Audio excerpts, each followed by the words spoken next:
भक्त ध्रुव की कथा। दर्शकों, विष्णु पुराण में भक्त ध्रुव की कथा आती है, जिसने इस बात को सिद्ध किया कि कैसे एक छोटा बालक भी दृढ़ निश्चय और कठोर तपस्या के बल पर भगवान को धरती पर आने को विवश कर सकता है।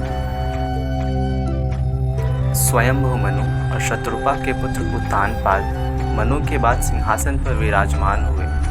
उत्तानपाद अपने पिता मनु के समान ही न्यायप्रिय और प्रजापालक राजा थे। उत्तानपाद की 2 रानियां थीं, जिनमें बड़ी का नाम सुनीति और छोटी का नाम सुरुचि था। सुनीति को एक पुत्र ध्रुव और सुरुचि को भी एक पुत्र था, जिसका नाम उत्तम था। ध्रुव बड़ा होने के कारण राजगद्दी का स्वाभाविक उत्तराधिकारी था, पर सुरुचि अपने पुत्र उत्तम को पिता के बाद राजा बनते देखना चाहती थी। इस कारण वो ध्रुव और उसकी माँ सुनीति से ईर्ष्या करने लगी और धीरे धीरे उत्तानपाद को अपने मोह माया के जाल में बांधने लगी। इस प्रकार सुरुचि ने ध्रुव और सुनीति को उत्तानपाद से दूर कर दिया, जिस कारण उत्तानपाद भी सुरुचि के रूप पर मोहित होकर अपने पारिवारिक कर्तव्यों से विमुख हो गए और सुनीति की उपेक्षा करने लगे।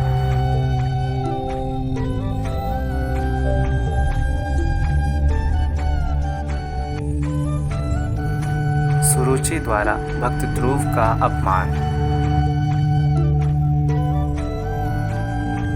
एक दिन बालक ध्रुव पिता से मिलने की जिद करने लगा। माता ने तिरस्कार के भय से और बालक के कोमल मन को ठेस न लगे, इसलिए ध्रुव को बहलाने लगी, पर ध्रुव अपनी जिद पर अड़ा रहा। अंत में माता ने हार कर उसे पिता के पास जाने की आज्ञा दे दी। जब ध्रुव पिता के पास पहुंचा तो देखा कि उसके पिता राज सिंहासन पर बैठे हैं और वहीं पास में उसकी भी माता सुरुचि भी बैठी है। अपने भाई उत्तम को पिता की गोद में बैठा देखकर ध्रुव की इच्छा भी पिता की गोद में बैठने की हुई, पर उत्तानपाद ने अपनी प्रिय पत्नी सुरुचि के सामने गोद में चढ़ने को लालाए प्रेमवश आए हुए अपने पुत्र का आदर नहीं किया। अपनी सौत के पुत्र ध्रुव को पिता की गोद में चढ़ने को उत्सुक देखकर सुरुचि को क्रोध आ गया और कहा, अरे लला, बिना मेरे पेट से जन्म लिए किसी अन्य स्त्री का पुत्र होकर तू क्यों इतनी बड़ी इच्छा करता है? तू अज्ञानी है, इसलिए ऐसी अलभ्य वस्तु की इच्छा करता है। चक्रवर्ती राजाओं के बैठने के लिए बना यह राज सिंहासन तो सिर्फ मेरे पुत्र उत्तम के ही योग्य है, तो इस व्यर्थ की इच्छा को अपने मन से निकाल दे।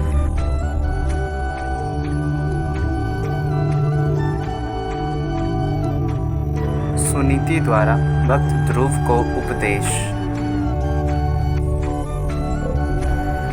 अपनी विमाता का ऐसा कथन सुनकर ध्रुव कुपित होकर पिता को छोड़कर अपनी माता के महल को चल दिया। उस समय क्रोध से ध्रुव के होंठ कांप रहे थे और वो जोरों से सिसकियां ले रहा था। अपने पुत्र को इस प्रकार अत्यंत क्रोधित और खिन्न देखकर सुनीति ने ध्रुव को प्रेमपूर्वक अपनी गोद में बिठाकर पूछा, बेटा, तेरे क्रोध का क्या कारण है? किसने तेरा निरादर करके तेरे पिता का अपमान करने का साहस किया है? ये सुनकर ध्रुव ने अपनी माता को रोते हुए वह सब बात बताई जो उसकी विमाता ने पिता के सामने कही थी। अपने पुत्र से सारी बात सुनकर सुनीति अत्यंत दुखी होकर बोली, बेटा, सुरुचि ने ठीक ही कहा है, तो अवश्य ही मंदभाग्य है जो मेरे गर्भ से जन्म लिया। पुण्यवानों से उसके विपक्षी भी ऐसी बात नहीं कह सकते। पूर्व जन्मों में तूने जो कुछ भी किया है उसे कौन दूर कर सकता है, और जो नहीं किया है उसे तुझे कौन दिला सकता है। इसलिए तुझे अपनी विमाता की बातों को भूल जाना चाहिए। हे वत्स, पुण्यवानों को ही राजपद, घोड़े, हाथी आदि प्राप्त होते हैं। ऐसा जानकर तू शांत हो जा। यदि सुरुचि के वाक्यों से तुझे अत्यंत दुख हुआ है तो सर्वफलदायी पुण्य के संग्रह करने का प्रयत्न कर। तू सुशील, पुण्यात्मा और समस्त प्राणियों का हितैषी बन, क्योंकि जिस प्रकार नीचे भूमि की ओर ढलकता हुआ जल अपने आप ही जलाशयों में एकत्र हो जाता है,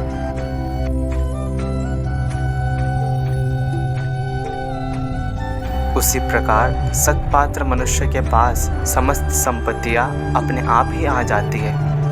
माता की बात सुनकर ध्रुव ने कहा, माँ, अब मैं वही प्रयत्न करूँगा जिससे संपूर्ण लोकों में आदरणीय सर्वश्रेष्ठ पद को प्राप्त कर सकूँ। अब मुझे पिता का सिंहासन नहीं चाहिए, वह मेरे भाई उत्तम को ही मिले।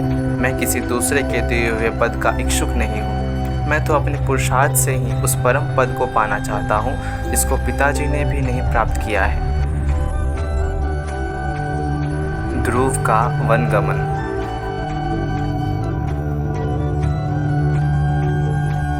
अपनी माता से इस प्रकार कहकर ध्रुव सुनीति के महल से निकल पड़ा और नगर से बाहर वन में पहुंचा। वहां ध्रुव ने पहले से ही आए हुए 7 मुनीश्वरों सप्तऋषियों को मृग चर्म के आसन पर बैठे देखा। ध्रुव ने उन सबको प्रणाम करके उनका उचित अभिवादन किया और नम्रता पूर्वक कहा, हे महात्माओं, मैं सुनीति और राजा उत्तानपाद का पुत्र ध्रुव हूँ। मैं आत्मग्लानि के कारण आपके पास आया हूँ।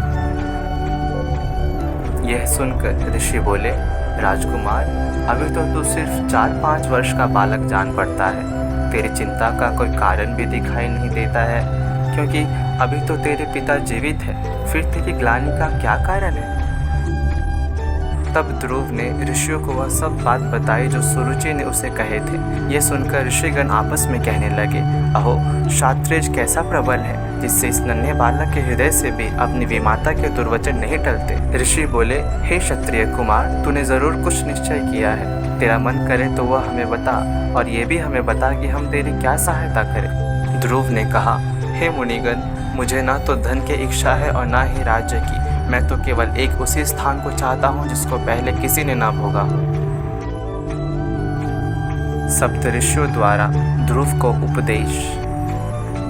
मरीचि बोले, हे राजपुत्र, बिना नारायण की आराधना किए मनुष्य को वह श्रेष्ठ स्थान नहीं मिल सकता, अतः तो उनकी ही आराधना कर। अत्रि बोले, जो परा प्रकृति से भी परे हैं, वे परम पुरुष नारायण जिससे संतुष्ट होते हैं, उसी को अक्षय पद प्राप्त होता है। यह मैं एकदम सच कहता हूँ। अंगिरा बोले, यदि तू अग्रस्थान का इच्छुक है तो जिस सर्वव्यापक नारायण से यह सारा जगत व्याप्त है, तो उसी नारायण की आराधना कर। पुलत्स्य बोले, जो परम ब्रह्म, परम धाम और परम स्वरूप है, उन नारायण की आराधना करने से मनुष्य अति दुर्लभ मोक्ष पद को भी प्राप्त कर लेता है। पुलह बोले, हे सुव्रत, जिन जगतपति की आराधना से इंद्र ने इंद्र पद प्राप्त किया है, तो उन यज्ञपति भगवान विष्णु की आराधना कर। क्रतु बोले, जो परम पुरुष, यज्ञ पुरुष, यज्ञ और योगेश्वर हैं, उन जनार्दन के संतुष्ट होने पर कौन सी वस्तु दुर्लभ रह जाती है। वशिष्ठ बोले, हे वत्स, विष्णु भगवान की आराधना करने पर तू अपने मन से जो कुछ चाहेगा वही प्राप्त कर लेगा। फिर त्रिलोकी के श्रेष्ठ स्थान की तो बात ही क्या है। ध्रुव ने कहा, हे महर्षिगण, आप लोगों ने मुझे आराध्य देव तो बता दिया, अब कृपा करके मुझे ये भी बता दीजिए कि मैं किस प्रकार उनकी आराधना करूं।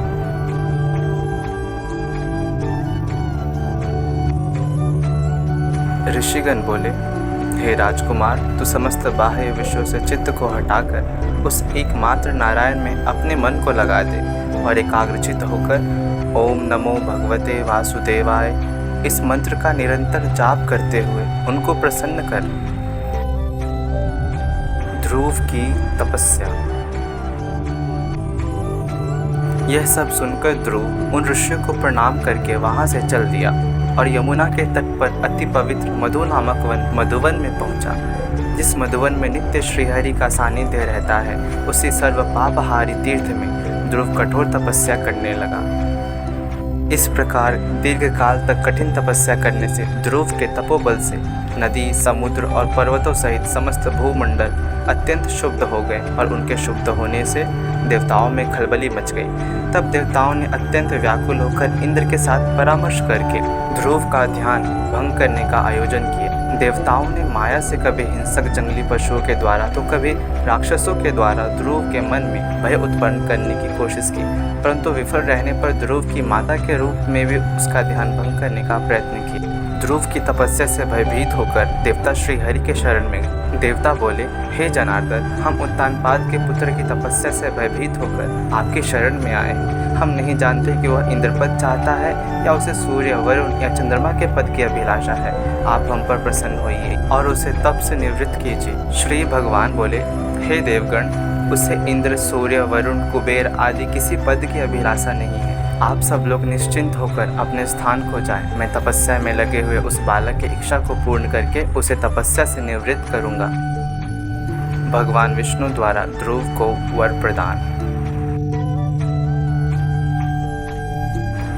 भगवान विष्णु अपने भक्त ध्रुव की कठिन तपस्या से संतुष्ट होकर उसके सामने प्रकट हो गए।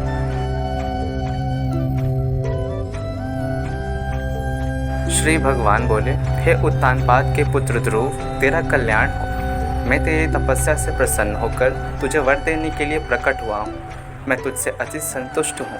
अब तू अपनी इच्छा अनुसार वर मांग। भगवान विष्णु के ऐसे वचन सुनकर बालक ध्रुव ने आंखें खोली और ध्यान अवस्था में देखे हुए भगवान को शंख, चक्र, गदा और पद्म धारण किए हुए साक्षात अपने सामने खड़े देखा। तब उसने भगवान को साष्टांग प्रणाम किया और सहसा रोमांचित तथा परम भयभीत होकर भगवान की स्तुति करने की इच्छा की। पर इनकी किस प्रकार स्तुति करूं, ये सोचकर ध्रुव का मन व्याकुल हो गया। ध्रुव ने कहा, भगवान, मैं आपकी स्तुति करना चाहता हूँ, पर अपने अज्ञानवश कुछ कह नहीं पा रहा, अतः आप मुझे इसके लिए बुद्धि प्रदान कीजिए।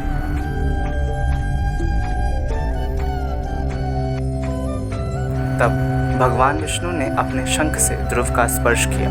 इसके बाद क्षण मात्र में ध्रुव भगवान की उत्तम प्रकार से स्तुति करने लगा। जब ध्रुव की स्तुति समाप्त हुई तब भगवान बोले, हे ध्रुव, तुमको मेरा साक्षात दर्शन हुआ है। इससे निश्चित ही तेरी तपस्या सफल हो गई है। तुझे जिस वर की इच्छा हो वह मांग ले। ध्रुव बोला, हे भगवान, आपसे इस संसार में क्या छुपा हुआ है। मैं मेरी सौतेली माता के गर्वीले वचनों से आहत होकर आपकी तपस्या में प्रवृत्त हुआ हूँ, जिन्होंने कहा था कि मैं अपने पिता के राज सिंहासन के योग्य नहीं हूँ। अतः हे संसार को रचने वाले परमेश्वर, मैं आपकी कृपा से वह स्थान चाहता हूँ जो आज तक इस संसार में किसी को भी प्राप्त न हुआ हो।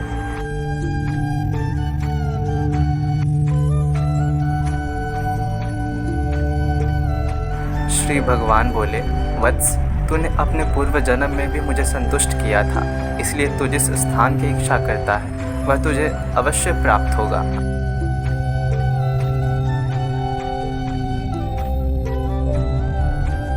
पूर्व जन्म में तो एक ब्राह्मण था और मुझ में निरंतर एकाग्रचित्त रहने वाला, माता पिता का सेवक तथा स्वधर्म का पालन करने वाला था।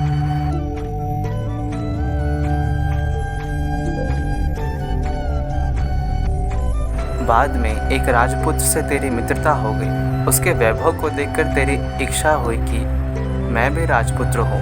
अतः हे ध्रुव, तुझको अपनी मनोवांछित इच्छा प्राप्त हुई।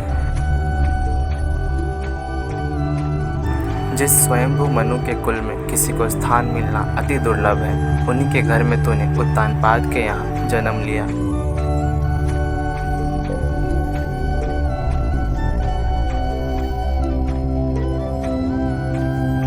जिसने मुझे संतुष्ट किया है उसके लिए इस संसार में कुछ भी असंभव नहीं है। मेरी कृपा से तू निश्चय ही उस स्थान को प्राप्त करेगा जो त्रिलोकी में सबसे उत्कृष्ट है और समस्त ग्रहों और तारामंडल का आश्रय है। मेरे प्रिय भक्त ध्रुव, मैं तुझे वह निश्चल ध्रुव स्थान देता हूँ जो सूर्य, चंद्र आदि ग्रहों, सभी नक्षत्रों और सप्तऋषियों से भी ऊपर है।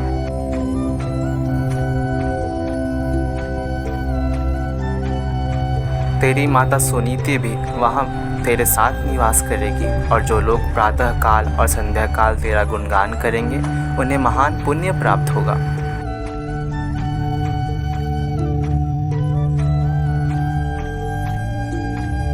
धन्य है ध्रुव की माता सुनीति, जिसने अपने हितकर वचनों से ध्रुव के साथ साथ स्वयं भी उस सर्वश्रेष्ठ स्थान को प्राप्त कर लिया। ध्रुव के नाम से ही उस दिव्य लोक को संसार में ध्रुव तारा के नाम से जाना जाता है। ध्रुव का मतलब होता है स्थिर, दृढ़, अपने स्थान से विचलित न होने वाला, जिसे भक्त ध्रुव ने सत्य साबित कर दिया।